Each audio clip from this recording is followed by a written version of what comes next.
మన పరిస్థితి ఈ రోజు ఏదైనా కావచ్చు. దేవునికి దూరంగా వెళ్ళిపోయావా? దేవునికి దూరంగా జీవిస్తున్నావా?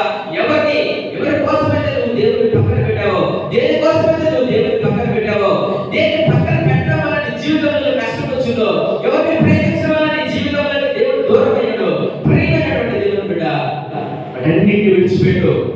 ఈ దినము దేవుని సన్నిధికి వచ్చినట్లయితే నువ్వు కోల్పోయిన సంతోషాన్ని తిరిగి ఇవ్వడానికి ఆ తండ్రి ప్రేమతో ఎదురు చూస్తూ ఉన్నాడు. వస్తావా యేసు ప్రభువుల దగ్గరికి?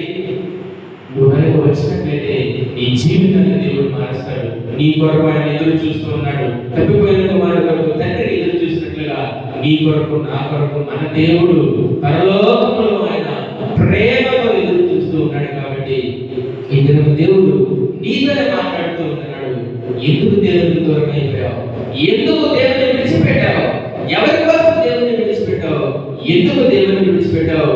ఈ రోజు నువ్వు అనుభవిస్తున్నటువంటి ప్రతి శ్రమకు కారణం ఏంటంటే నువ్వు దేవుని విడిచిపెట్టడం వల్లనే, నువ్వు దేవునికి దూరం అయిపోవడం వల్లనే, నువ్వు ప్రార్థన చేయకపోవడం వల్లనే ఈ రోజు నీ జీవితంలో కష్టాలు వచ్చినాయి.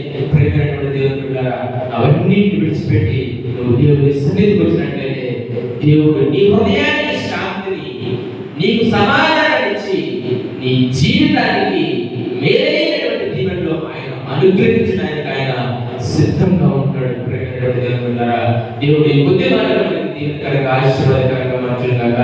ఆమేన్. God bless you. హల్లెలూయా.